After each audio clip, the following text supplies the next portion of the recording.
نصلي على النبي ونبدأ بسم الله.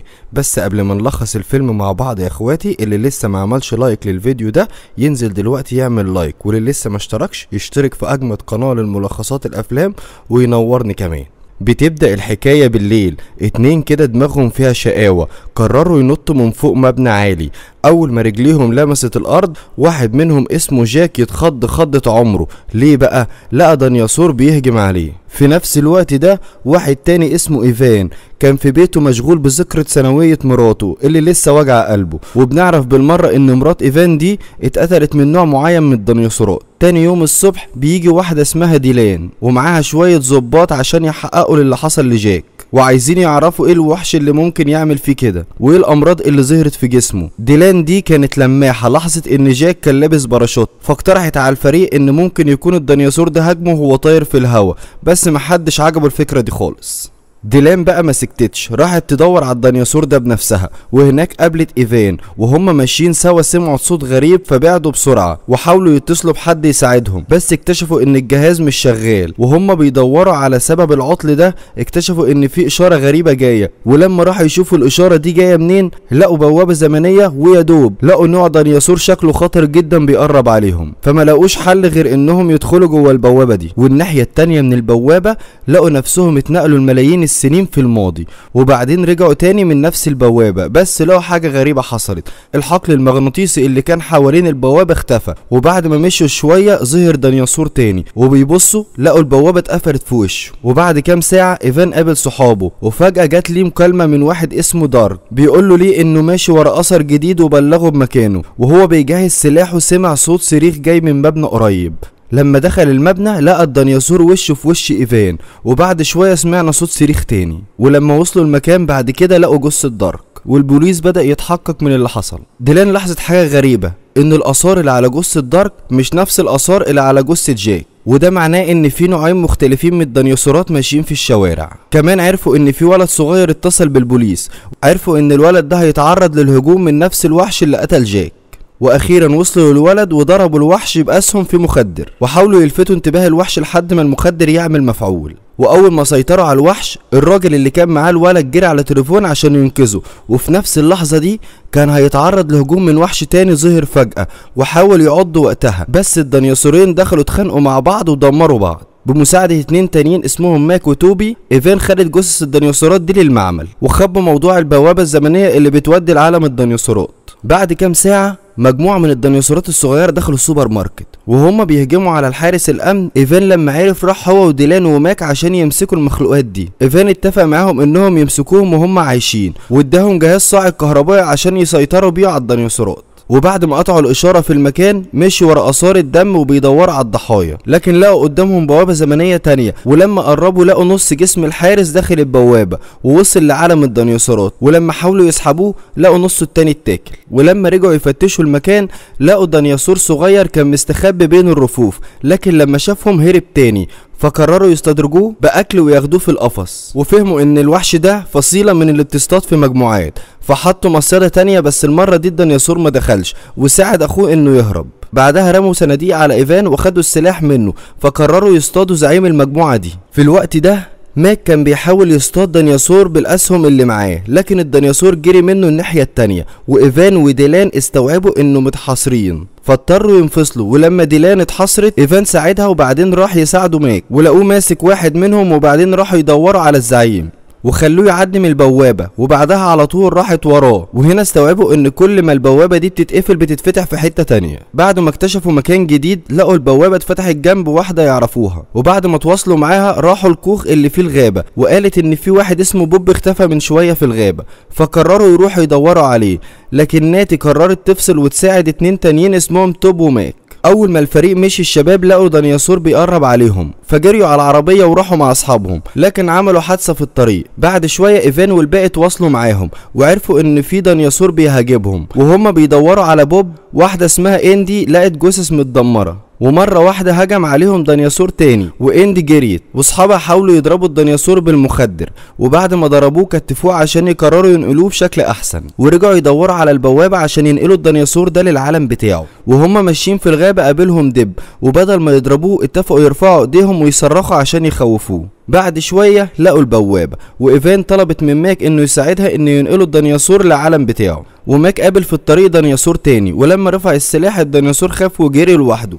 بعد كام يوم ايفان وهو ماشي بالعربية سمع صوت صريخ، واكتشف ان في كائن تاني بيهاجم الناس، والمرة دي لقوه نوع نباتي من الديناصورات، لكن بيتصرف بعنف من ناحية الناس لما بيحس بالخطر، وكل ما بيشوف انعكاسه في المراية بيفتكر ان ديناصور تاني بيهجم عليه. ولما واحد اسمه ليدس جه ساعد ماك في نقل الديناصور ده. بعد كام ساعة مجموعة من الشباب نزلوا فيديو ان في ديناصور بيتمشى في الجنينة بتاعتهم، واول ما الفريق شاف ده راحوا للمكان عشان يدوروا على الديناصور ده، ولقوه دخل بيت كبير، ولما وصلوا لقوه بيشرب ميه من البسين، واستوعبوا ان عمرهم ما شافوا المنظر ده قبل كده. لكن اول ما الديناصور شافهم هاجمهم وهرب على طول. واحدة اسمها دينس استدرجته ودخلته ملعب التنس وراحت تجيب له اكل وميه كمان. في الوقت ده ايفان كان بيحاول يصلح الجهاز بعد ما وقع في البسين، ولما ديلان رجعت لقت الجيش محاصر الديناصور، فقالت لهم ابعدوا انتوا كده بتخوفوه، لكن الجيش قال لها ما تخافيش الوضع تحت السيطرة. وبعد ما الشباب وصلوا البوابة قالوا لديلان تستدرج الديناصور لمكانهم، واول ما عدى واحد اسمه هالورد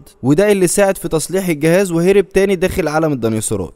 الناحية التانية ليدس اتصل بالمدير بتاعه وقال له انه مش قدروا يمسكوا الديناصور، وبيطلع ان المدير ده بيودي الديناصور اللي بيمسكوه لمعمل حكومة سري وبيعملوا على الديناصورات تجارب. ويومها ديلان جات ليها مكالمة من محقق اسمه هار، وعرفت انهم لقوا ديناصورات في الجراج. وبعد ما الشباب درسوا الاحداث لقوا ان مفيش بوابات اتفتحت طول اليومين دول، فاستغربوا ان الديناصورات دي جت منين. ولما وصلوا الجراج لقوا عربية متدمرة، وعرفوا من واحد هناك ان في طائر ضخم هجم عليهم. وقتها الاتنين استوعبوا عشان كده هيبدأوا في عملية صيد جديدة، وايفان كان متضايق ان الجهاز مش راضي يحدد مكان البوابة المرة دي. وبعد ما سمعوا صوت صريخ جاي من بره المبنى عرفوا مكان الوحش، ولقوه من النوع اللي بياكل الكائنات الميتة. ولما شافوه عرفوا ان اول كائن مسكوه قبل كده، وشافوا الصور اللي حوالين رجله واللي يثبت ان كان محبوس في المعمل. وفجأة الجنود يظهروا وفهموا ان المفروض يبقوا حابسين الديناصور، والطائر خاف لا يرجع المعمل تاني فنط وهرب من الجنود. ولما الشباب واجهوا ليدس قال لهم ان ما كانش عنده حل تاني، وانه ما يعرفش ان الطائر هرب، وانه كان ناوي يساعد ايفان انه يلاقيه. ولما دخلوا على الكمبيوتر لقوا الحساب رافض يسجل الدخول، وساعتها ايفان حاولت يوصلوا للطائر. ولما وصلوا للمكان حاولوا يستخبوا عشان محدش يشوفهم وهربوا من الجيش.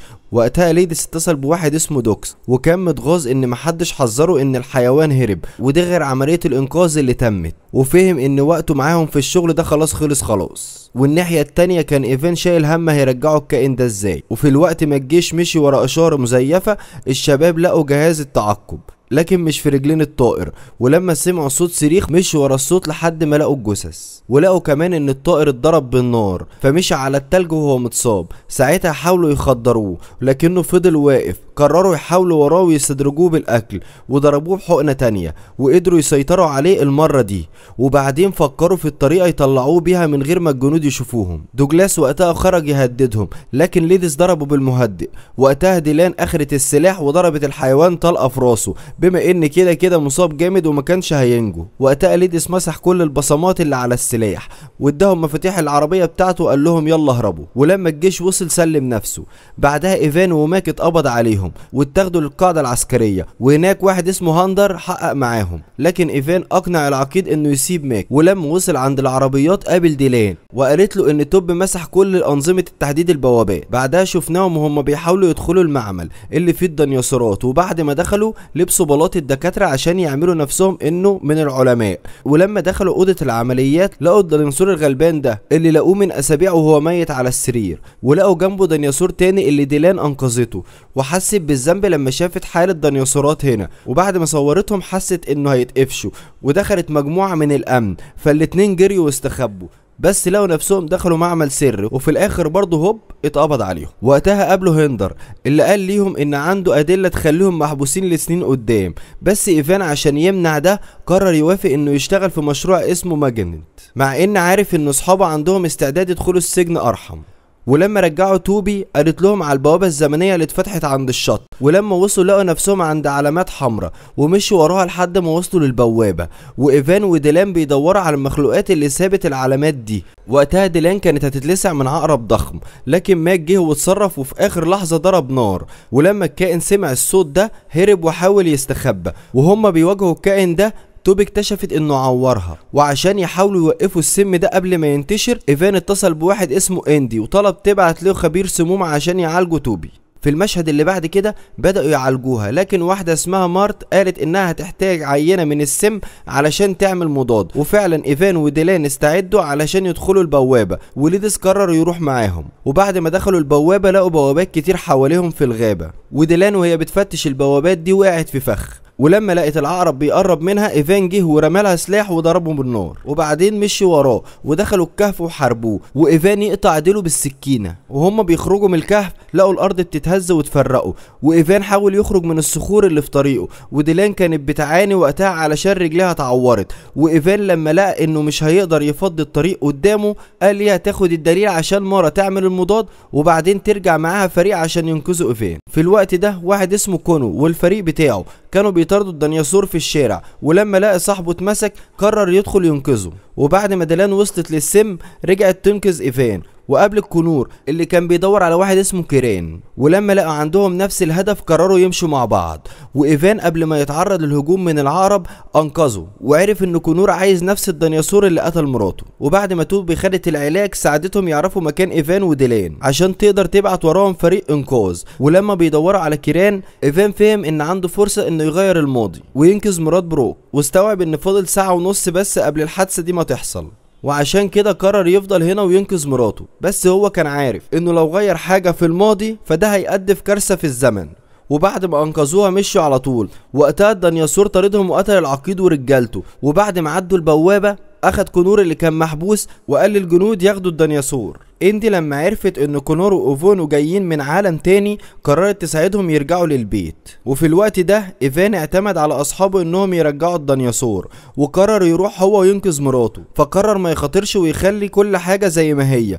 ولما المهدئ مفعوله انتهى الديناصور فاق وهرب. وقتها جم حراس كتير جدا يطاردوه واستخدموا النار عشان يحاصروه، وبمساعدة صحابه ايفان اخد الديناصور ناحية البوابة. بس بعدها الوحش رجع، وعشان يمنعه قبل ما يعمل اي حاجة اضطر يخلص عليه، لكن فجأة البوابة اتقفلت والاتنين رجعوا البوابة على امل انه يدخلوا البوابة قبل ما تقفل. وكده يبقى الملخص بتاعنا خلص يا جماعة، ويا ريت نشترك في القناة ونفعل زر الجرس. لو وصلت لحد هنا يبقى انت زي الفل واخويا وصاحبي وفوق دماغي.